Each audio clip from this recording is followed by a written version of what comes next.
Hello and good morning, fellow YouTubers. I hope you're all doing fine and well. And we're already in 2026, and today is the 12th of January 2026. And you're joining me on the AYE, the Ayar Raja Expressway, heading west in the morning. Today's a Monday morning, 12th of January.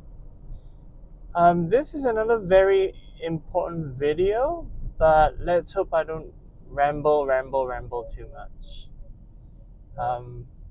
I hope your Christmas was good and you had made good memories with your loved ones. Similarly to your New Year's Eve and New Year's Day too. Yeah. So as we are stuck in a wee bit of traffic, I think it's also nice that we get to have a little chat as well. And today, actually, some very unpleasant things happened during Christmas.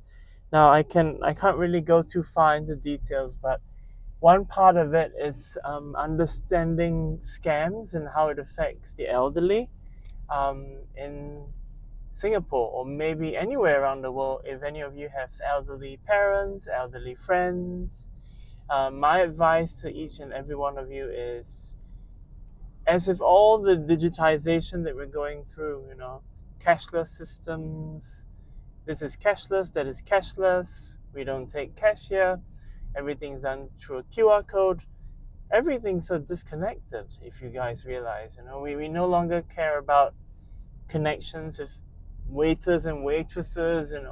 Everything's been, when you come to a restaurant, scan the QR code, scan this one, take a picture of that one, go there, the menu's online, this. So we've actually done so much disconnecting that people used to say that mobile phones and smartphones was to keep people more connected. In the end of the day, we really just became much more disconnected. Everybody's looking at their phones, they're waiting for buses, or even on a bus. But that's just life as it is now because everybody's moving on with technology. Now, the other thing that I really want to say is quite recently, I had a family member who was quite elderly as well, and she was involved in a scam. Okay, and the worst part of it is that she is also quite elderly, and the problem also lies in the fact that the scammers these days, I'll have to tell you guys, the psychology, okay, the scammers these days is scary. Okay, these people, they just prey on your vulnerabilities, your weaknesses. They explore who you really are. They look at your vulnerabilities, they look at your needs and your wants, and the few tug strings they tug on victims of scams. Okay, one of it is your greed. Let me emphasize that again. They're gonna come after your greed, your hunger. We hear so much about Bitcoin, Ethereum, investments, and this and that. Okay, everybody wants to do investment. Everybody wants passive income. Everybody just wants to have a kickback. Kind of just kick back, relax. No need to struggle 9 to 5 or 8 to 5 or 7 to 5 or 6 to 6. Okay, whatever your working hours are like, and just have money coming in, and you get to have a life, do something fun. The truth is that most of these scams, right, when they target somebody, statistically, blah, blah, blah. Statistically, what they are looking at are people who have, who are so-called in a retirement. But this is just not strictly towards just elderly people. Even young people, middle-aged people, people my age, all get scammed. And at some point, we all get hungry. We all get, greedy. We are wondering, how do we get that passive income so that we can relax and we just put some money down and let our money work for us? The problem with this, let me just share with you guys, is that family member was scammed by someone who is actually from China, and they spoke Mandarin. And the problem is that there's so much of these scams that are coming out of ASEAN countries now. I'm not saying that non-ASEAN countries will not have scammers, okay? Let's just get that out of the way, all right? Most of them are coming out of ASEAN countries. Let's see. The most famous one we always heard about was always Nigerian, in Africa, Nigerian scams and all these things. But now we have plenty more in Singapore. Okay, we talk about Singapore itself. You've got all these scammers that are coming out of China. Okay, some of them are coming from Cambodia. They could be from Taiwan. They could be a lot of other countries that actually target the majority of the elderly here, which are predominantly Chinese people, and they speak Chinese. Now, let me just show you the example I got. I had recently got a cheaper phone line. It's from a company called 8. And this phone number, I didn't give it to anyone. I'm the only one who has the number. I didn't give it to anyone. But most likely it has been recycled. So I received this phone call from someone. I know it's a Chinese man. And I'm saying Chinese. It's not from China. This voice, I can tell when someone's from China and they're speaking Mandarin to me. And I suspect that this person is actually calling from Malaysia, right? Now, disclaimer again, I'm not going to say that all people that I mentioned from a particular country are all scammers, okay? So use your common sense, be smart. And these guys are saying that they're calling from this cybersecurity agency of Singapore, and am I the owner of the line? And the key thing of this thing is that I wanted to mess around with these scammers. And they just kept tried to speak Mandarin to me. And the thing is, I simply said to them, I don't speak Chinese. Could you speak in English? And I said that twice. And the first time I put on the phone, and they called me back again. I said to them, yes, who are you looking for? They couldn't give me an answer. And they just kept asking me, are you the owner of the phone? And I said, no, I am called. This is a company phone which you're calling. It's a company phone. That's it. And these guys were relentless. They were annoying as hell. They just kept calling, and I just said, no, I don't know what you want, and I don't know who you're looking for, but you are, I don't quite understand why you're calling, because if you're looking for someone, I don't know who you are, and I just said I don't speak English. And every single time, they just kept trying to speak to me in Mandarin, and in Chinese. That's one telltale sign.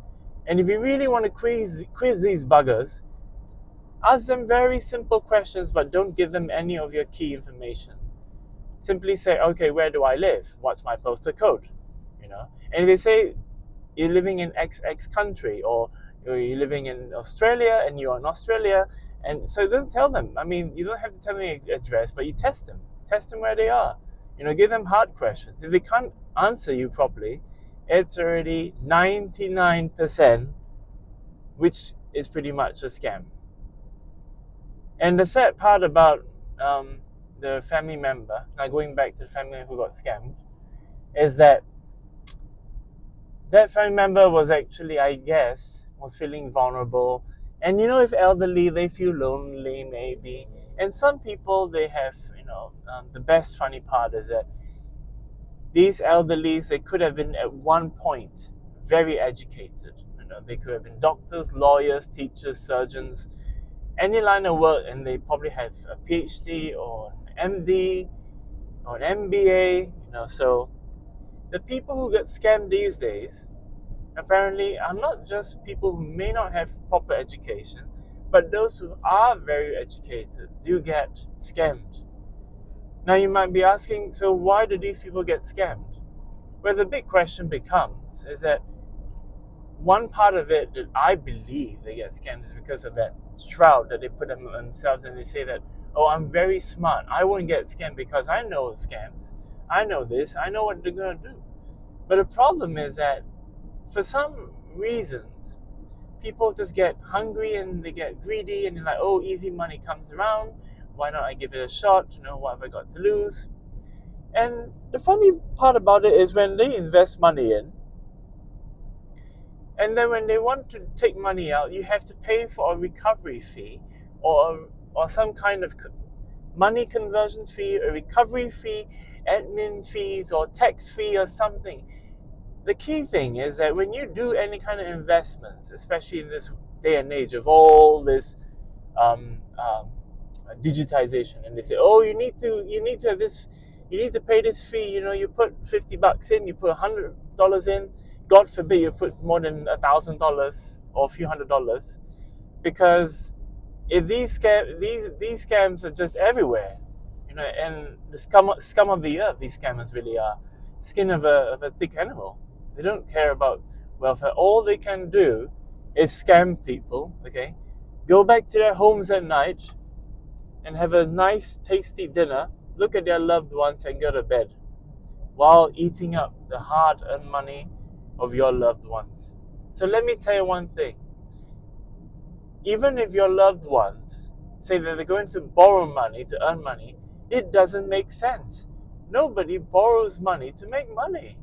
Okay, lest maybe if you're using borrowing money from a legitimate source, i.e., or a bank or something, and then you're going to open a business and make some income from there, then that would make sense. If the business you're running is selling something, or you're providing a service and you need a loan to run your business. But if you don't have a loan, okay, and you go and loan money, and basically you want to do investments in eterium and all these things, and if you're not a person who knows how to run ethereum, knows how to run Bitcoin, now let me drop you guys a very big warning.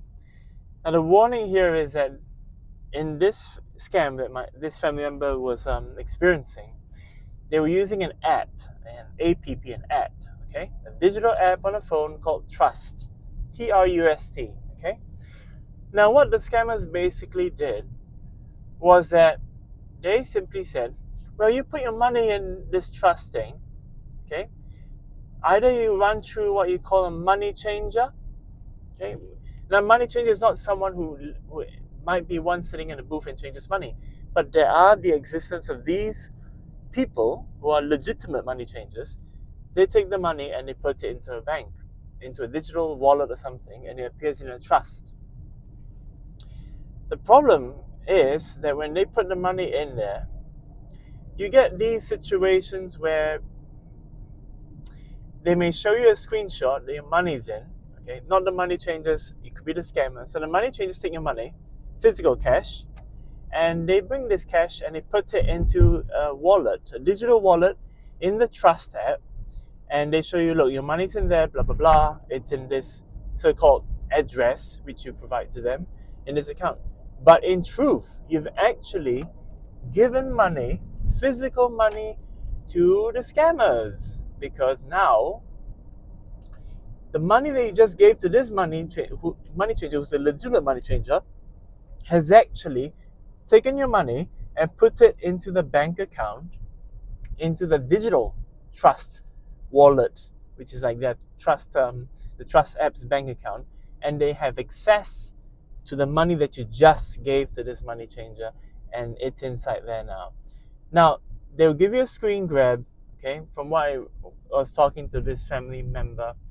They give you a screen grab and they'll show you that the money's in there, you're fine, but actually you've just given money to the scammer, and what they've given to you to see is a mirror image, all right? And it's not exactly very easy tic-tac-toe kind of system where you just press one button, you see your money straight away. There's a few steps you need to press, and that is why I don't dabble in this kind of nonsense, especially in Bitcoin, Ethereum, because if you're not sure, the scammers are now using that a lot now. With all this AI, digitization, all this rubbish, it just made, protecting the vulnerable people that we love a lot harder. They could generate false speeches, false TV speeches from leaders, and they say, oh, the leaders actually said that, you can do this money, you put some money in, you can make money from this. And that's the biggest problem. People believe it, that they can actually make money from listening to someone who messages you on Telegram and says, would you like to make money? Just put in this amount of money. Yeah. Getting some coffee. with cinnamon. And the worst part of it all is that these elderlies are so bothered by it. I know, before I go any further, that some of us will say, "Well, you're going to get old at someday." Well, definitely, we're going to get old at someday. But the truth is that if we're not careful about our elderlies, they will become the ones who be scammed. And it's really sad and tragic because the family member who got scammed, and it was just really, it could have been avoided if they were very forthcoming to tell the loved ones what was happening. And so I would warn our lovely viewers here that if you see your elderly loved ones acting all funny, moving lots of money around all of a sudden to empty account, to like bogus accounts, and they're not telling you stuff, and they're just saying, "Oh, I'm moving money to buy this." Where's the product? Ask them, what are you buying? Get the invoice. Find a physical hard invoice. Google the company that's doing it. Call the company up. They got numbers, or they have been a registered company. Call up the registry of companies. Find out if these companies are selling this product and call the office, or even better, make a trip down to the office. Make sure that this office exists. Go inside the office. Ask them, are they selling this service or product? Really, really get down to the nitty-gritty details of every single bit of it, because you need to find out if these guys exist or not. And so this scam could actually have been avoided, had the warning signs been picked up, had there been more attentiveness towards a smartphone, And I would advise, our lovely viewers, that if you're elderly, family members are having access to e-banking, I would say do away with the e-banking. Do away with the e-banking. Do it the old-fashioned way with the card, going to the bank, get cash out of an ATM. You are a whole lot safer. Trust me, you're a whole lot safer without e-banking, okay? Because at the end of the day, you need to realize that with e-banking, the scammers can do a lot of things. They can do a shitload of damage, to you. Excuse my French, all right? But the problem is that these scammers can do a lot of damage with the digitization, the ease of access, to your bank accounts digitally, and they send you a link, you tap the link, they go into your phone. And sometimes, which is why if we devolve back to using dumb phones, I wouldn't be surprised. And in fact, I encourage people to go back, because what's the point if you're already so vulnerable? Elderly people may have Alzheimer's, they may have dementia. Now, let me be fair, all right? I will get old at some point, and I may get one of those diseases to Parkinson's, neurological sicknesses and illnesses. But the problem is that when we get to that point, we need to be humble to accept that certain things we can't do, certain things we should not be doing, and certain things that we should not be touching, we shouldn't touch it at all. All right, I'm not trying to sound all preachy and everything. Now, if you think that I'm preachy, well, consider this, that when the family member was scammed, all right, had the preachiness been more adamant, had the preachiness been more aggressive, all right, this could have been avoided. This could have simply not have existed at all. But the key thing is that we need to watch out for the warning signs in the elderly. They're watching their phones, and they're sneakily sending text messages on certain apps like Telegram app or WhatsApp and all these things. And you ask them, "Hey, who's that?" And they're very secretive about it. They're very guarded. They're very secretive about it. I'll come up with another video about watching for the elderly, about the signs of an elderly who are probably in a vulnerable state, and probably being scammed or something like that. So I hope to come up with that sometime soon again.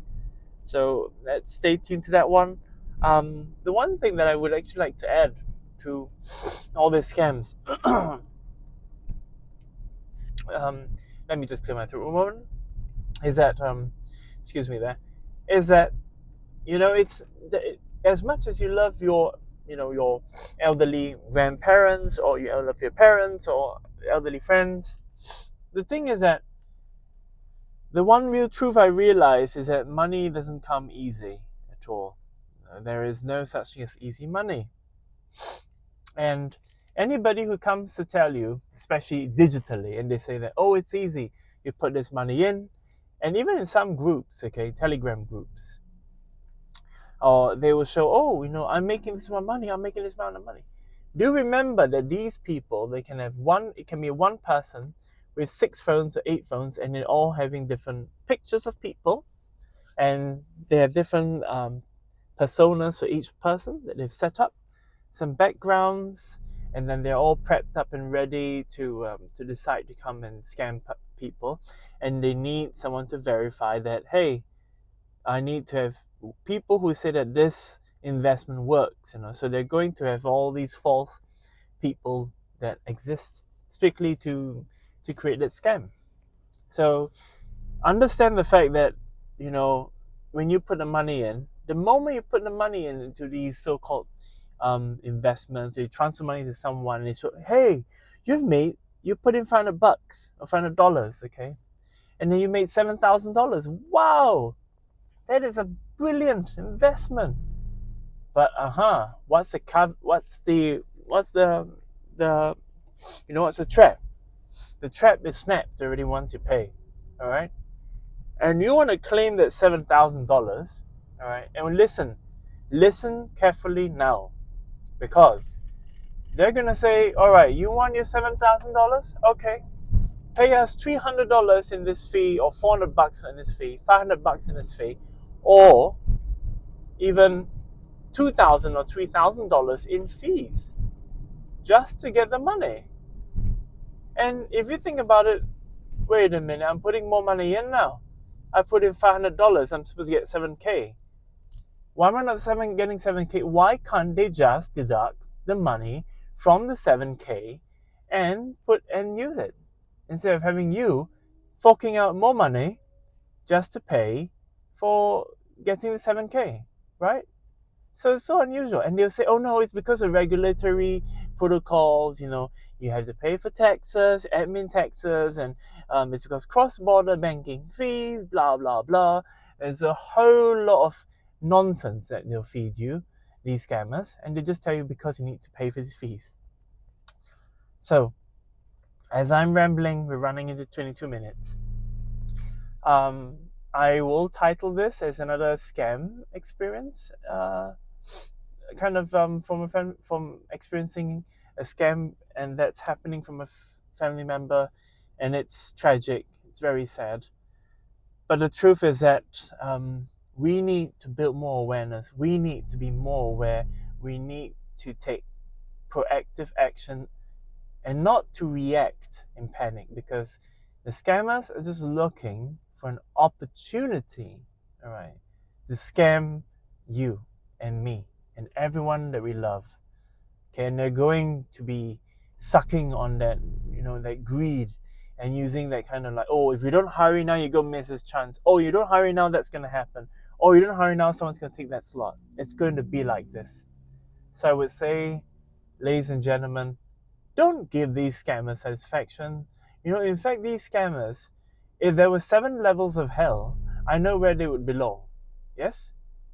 Alright, so it's Y2K signing off. I hope that you guys listen to this, listen to what I share with you guys. Be careful, be aware, watch your elderly friends and family members, and watch what they do on their mobile phones. If they don't want to share with you, you just need to tell them, look, I'm trying to help you here, okay? If you don't want my help, if you get yourself into trouble, don't cry wolf or anything at that point, because just know that at that point it will probably be too late already. So, be tenacious, be loving, be kind, and watch out for your elderly. Y2K here signing off. Hope you all have a great 2026. Much better 2026 and much better ending of 2025 than I did. Yeah.